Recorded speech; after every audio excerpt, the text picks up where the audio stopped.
pagi, salam sejahtera untuk kita semua. Selamat pagi juga kepada Bapak dosen pengampu mata kuliah pengantar manajemen, juga teman-teman semua. Semoga dalam keadaan baik dan sehat. Ya, kembali lagi dengan saya, Brigita Puput Verigit Argani. Dan sebelum saya akan melakukan presentasi mengenai materi saya, namun sebelum itu saya mempunyai sebuah quote, yaitu orang bijak mengatakan bahwa pendidikan bukannya persoalan ke sekolah atau ke kampus untuk mendapatkan ijazah, namun soal memperoleh wawasan serta menyerap ilmu kehidupan. Dan pada saat ini, saya akan presentasi, mudah-mudahan dapat menambah wawasan untuk kita semua. Jadi pada kesempatan ini, saya akan mempresentasikan tentang perencanaan pada mata kuliah pengantar manajemen bab 4.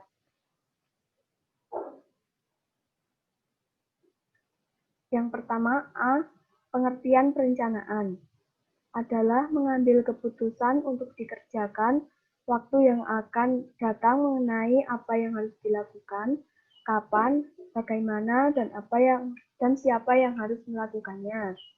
Perencanaan itu sendiri menyangkut pembuatan keputusan tentang apa yang akan dilakukan, bagaimana melakukannya, kapan melakukannya, dan siapa saja yang akan melakukannya.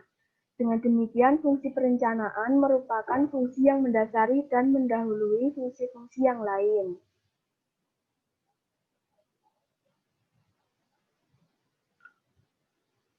Kemudian kita lanjut yang B, yaitu tahap dasar perencanaan. Yang pertama, menetapkan tujuan atau serangkaian tugas. Perencanaan dimulai dengan keputusan-keputusan tentang keinginan atau kebutuhan organisasi ataupun kelompok kerja. Yang kedua, merumuskan keadaan saat ini, yaitu tahap kedua ini memerlukan informasi terutama keuangan dan data statistik yang diperoleh melalui komunikasi dalam suatu organisasi. Yang ketiga, mengidentifikasikan segala kemudahan dan hambatan. Segala kekuatan dan kelemahan serta kemudahan dan hambatan perlu diidentifikasi untuk mengukur kemampuan organisasi dalam mencapai suatu tujuan. Kemudian yang keempat, mengembangkan rencana atau serangkaian kegiatan untuk pencapaian tujuan, yaitu tahap yang terakhir ini meliputi pengembangan berbagai alternatif, penilaian alternatif tersebut, dan pemilihan alternatif terbaik di antara berbagai alternatif yang ada. Untuk selanjutnya yang C, yaitu alasan perlunya perencanaan. Yang pertama, protective benefit yang dihasilkan dari mengurangi kemungkinan terjadinya kesalahan dalam pembuatan keputusan. Protective benefit yaitu menjaga agar tujuan-tujuan sumber dan teknik atau metode memiliki relevansi yang tinggi dengan tuntutan masa depan sehingga mengurangi resiko keputusan. Hal ini disebabkan karena pada dasarnya suatu keputusan merupakan suatu resolusi dari kemungkinan alternatif. Kemudian yang kedua, positive benefit dalam bentuk meningkatnya sukses pencapaian tujuan organisasi. Positive benefit yaitu produktivitas dapat meningkat sejalan dengan dirumuskannya rencana yang komprehensif dan tepat. Dan kemudian yang D, manfaat perencanaan.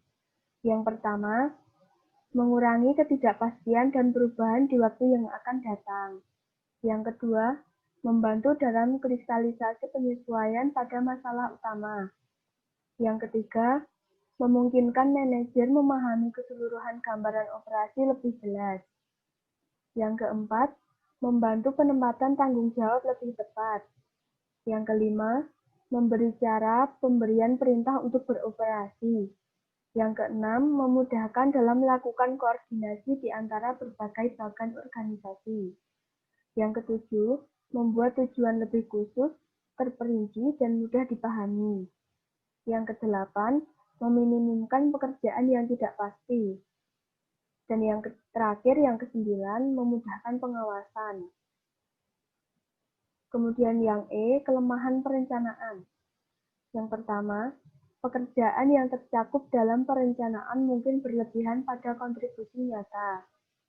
Yang kedua, perencanaan cenderung menunda kegiatan. Yang ketiga, perencanaan mungkin terlalu membatasi manajemen untuk berinisiatif dan berinovasi. Yang keempat, kadang hasil yang paling baik didapatkan oleh penyelesaian situasi individual dan penanganan setiap masalah. Yang kelima, ada rencana yang diikuti cara-cara tidak konsisten. Kita beralih ke yang F, yaitu hubungan perencanaan dengan fungsi manajemen lainnya. Ini adalah saling berhubungan, saling tergantung, dan saling berinteraksi. Yang pertama yaitu pengorganisasian dan penyusunan personalia. Ini adalah proses pengaturan kerja bersama sumber daya keuangan, fisik, dan manusia dalam organisasi. Yang kedua, pengarahan. Fungsi pengarahan selalu berkaitan erat dengan perencanaan. Fungsi pengarahan meliputi penerapan unsur-unsur tersebut menjadi pengaruhnya. Yang ketiga yaitu pengawasan. Perencanaan dan pengawasan saling berhubungan erat dalam manajemen. Pengawasan adalah penting sebagai produk perencanaan efektif. Bagi manajer, hal ini menunjukkan apakah rencana yang telah disusun realistik atau tidak. Bila rencana tidak realistik, maka akan menyebabkan rencana tidak dikerjakan seperti yang diharapkan. Tujuan setiap rencana adalah untuk membantu sumber-sumber daya dalam kontribusinya secara positif terhadap pencapaian tujuan sasaran organisasi tersebut. Yang G, yaitu tipe-tipe perencanaan dan rencana. Di dalamnya terdapat dasar pengklasifikasian rencana, yaitu ada 5, yaitu yang pertama bidang fungsional, yang mencakup produksi, pemasaran, keuangan, dan personalia. Yang kedua adalah tingkatan organisasi, termasuk keseluruhan organisasi atau satuan-satuan kerja organisasi. Perencanaan organisasi keseluruhan akan lebih kompleks daripada perencanaan suatu satuan kerja organisasi. Yang ketiga adalah karakteristik rencana, meliputi faktor-faktor kompleksitas, fleksibilitas, keformalan, kerahasiaan, biaya rasionalitas, kuantitatif, dan kualitatif. Kemudian yang keempat adalah waktu, yang menyangkut jangka pendek, menengah, dan jangka panjang. Yang kelima adalah unsur-unsur rencana. Di dalamnya terdapat wujud anggaran, program, prosedur, kebijaksanaan, peraturan, dan lain sebagainya.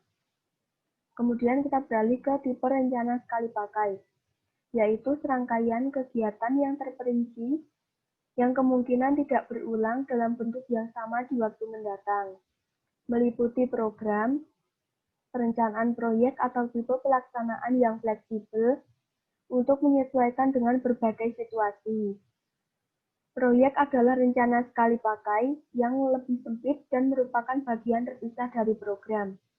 Anggaran adalah laporan sumber daya keuangan yang disusun untuk kegiatan-kegiatan tertentu dalam jangka waktu tertentu. Kemudian tipe rencana tetap, yaitu kebijaksanaan, prosedur, dan aturan yang sekali ditetapkan akan terus ditetapkan sampai perlu diubah atau dihapuskan. Meliputi kebijaksanaan, yaitu pedoman umum pembuatan keputusan. Kebijaksanaan merupakan batas keputusan, biasanya ditetapkan secara formal oleh manajer karena hal itu akan meningkatkan efektivitas organisasi. Yang kedua adalah prosedur.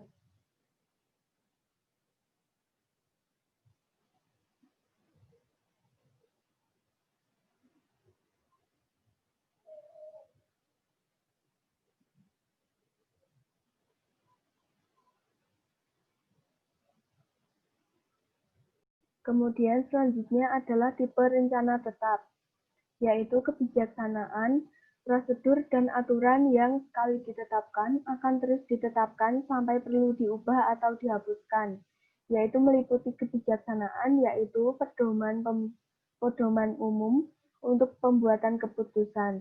Kebijaksanaan merupakan batas bagi keputusan. Biasanya ditetapkan secara formal oleh manajer, karena hal itu akan meningkatkan efektivitas organisasi. Yang kedua adalah prosedur. Prosedur standar berguna untuk menghemat waktu manajerial, memudahkan pendelegasian wewenang, dan penempatan tanggung jawab. Pembagian metode operasi yang efisien memudahkan pengawasan, dan lain-lain. Dan yang ketiga adalah aturan. Aturan adalah pernyataan bahwa suatu kegiatan tertentu harus atau tidak boleh dilakukan dalam situasi tertentu.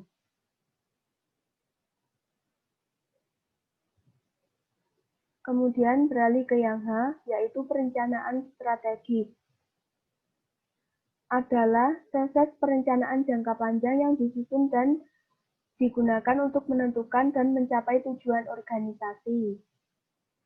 3 alasan pentingnya perencanaan strategik adalah: yang pertama, memberi kerangka dasar dalam mana semua bentuk perencanaan lainnya harus diambil. Yang kedua, mempermudah pemahaman bentuk-bentuk perencanaan lainnya. Yang ketiga, merupakan titik permulaan bagi pemahaman dan penilaian kegiatan manajer dan organisasi. Nah, dengan demikian, perencanaan strategi konsep organisasi menjadi lebih jelas, sehingga memungkinkan manajer untuk merumuskan rencana-rencana dan kegiatan yang memberi arah organisasi mencapai tujuannya. Perkembangan lingkungan terjadi sangat pesat yang menambah pentingnya perencanaan strategi, di antaranya kenaikan tingkat perubahan teknologi, pertumbuhan kompleksitas pekerjaan manajerial, peningkatan kompleksitas lingkungan eksternal, dan lain sebagainya. Untuk selanjutnya, I, yaitu terakhir, adalah proses perencanaan strategi. Yang pertama adalah penentuan misi atau tujuan yang menyangkut pernyataan-pernyataan umum tentang misi, falsafah, maksud, dan tujuan organisasi.